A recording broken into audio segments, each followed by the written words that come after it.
ವಿಶೇಷವಾಗಿ ನಾನು ಒಂದು ಕೆಡಿಸಿಸಿ ಬ್ಯಾಂಕ್ ಚುನಾವಣೆಯಲ್ಲಿ ಮಾನ್ಯ ಡಿಸಿ ಅವರನ್ನು ಭೇಟಿಯಾಗಿ ಒಂದು ಮನವಿಯನ್ನು ಸಲ್ಲಿಸಿದ್ದೇನೆ.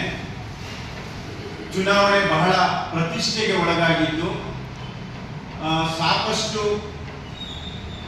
ಮತದಾರರಿಗೆ ಸಾಕಷ್ಟು ಒತ್ತಡಗಳು, ಆಮಿಷಗಳು ಇರೋದ್ರಿಂದ ಈ ಒಂದು ಚುನಾವಣೆಯಲ್ಲಿ ಯಾವುದೇ ರೀತಿಯ ಮೊಬೈಲನ್ನು ಮತಗಟ್ಟೆಯಲ್ಲಿ ಪ್ರವೇಶ ನೀಡಕೂಡದು ಹಾಗೂ ಸಂಪೂರ್ಣ ಮತಗಟ್ಟೆಯನ್ನು ಸಿಸಿ ಕ್ಯಾಮೆರಾದ ಮೂಲಕ ವ್ಯವಸ್ಥೆ ಮಾಡಬೇಕು ಹಾಗೂ ಮತಗಟ್ಟೆಯಿಂದ 200 ಮೀಟರ್ ಒಳಗಡೆ ಮತದಾರರಿಗೆ ಅಭ್ಯರ್ಥಿಗಳಿಗೆ ಬಿಟ್ಟರೆ ಯಾವುದೇ ರೀತಿಯ ಅವಕಾಶವನ್ನು ಬೇರೆಯವರಿಗೆ ಅವಕಾಶ ಕಲ್ಪಿಸಿಕೊಡಕೂಡದು ಅಂತ ಹೇಳಿ ಮಾನ್ಯ ಜಿಲ್ಲಾಧಿಕಾರಿಗಳನ್ನು ಭೇಟಿಯಾಗಿ ವಿನಂತಿ ಮಾಡ್ಕೊಂಡಿದ್ದೇನೆ. ಅವರು ನಾನೊಬ್ಬ ಮತದಾರನಾಗಿ ಕೆಡಿಸಿಸಿ ಬ್ಯಾಂಕ್ 25 ಚುನಾವಣೆಯ ಮತದಾರನಾಗಿ ವಿನಂತಿ ಮಾಡಿಕೊಂಡಾಗ ಆ ಕೂಡಲೇ ಅಲ್ಲಿಯ ಚುನಾವಣಾಧಿಕಾರಿಗಳಾದಂಥ ಸಿಸಿ ಕಾವ್ಯ ಮೇಡಮ್ ಅವರಿಗೆ ಫೋನ್ ಮಾಡಿ ಈ ರೀತಿಯ ಕ್ರಮಗಳನ್ನು ಕೈಗೊಳ್ಳುವಂತೆ ಸೂಚಿಸಿದ್ದಾರೆ. ಖಂಡಿತ ಈ ರೀತಿಯ ಕ್ರಮವನ್ನು ಕೈಗೊಳ್ಳಲೇಬೇಕು.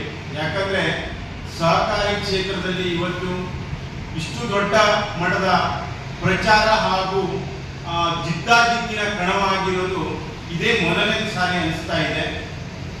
ಇವತ್ತು ಸಾಕಷ್ಟು ಈ ರೀತಿಯ ಮತದಾರರಿದ್ದಾರೆ.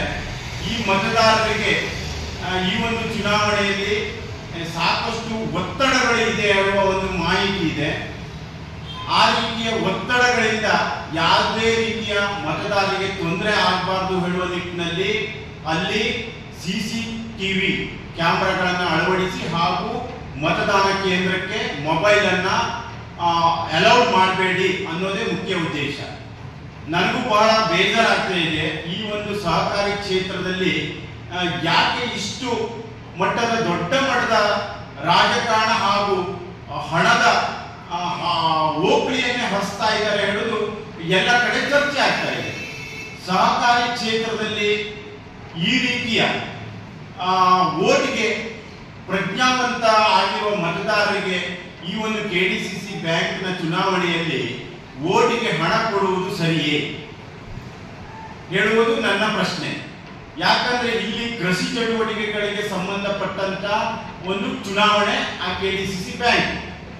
ಎಷ್ಟು ಬೇಜಾರದ ಸಂಗತಿ ಅಂತಂದ್ರೆ ಈ ಒಂದು ಚುನಾವಣೆಗೆ ಸ್ಪರ್ಧೆ ಮಾಡತಕ್ಕಂತ ವಿಶೇಷವಾಗಿ ಹೆಚ್ಚಿನ ಪರ್ಸೆಂಟ್ ಜನ ಎಲ್ಲ ಬೇರೆ ಬೇರೆ ಕ್ಷೇತ್ರದಲ್ಲಿ ಇರೋರೆ.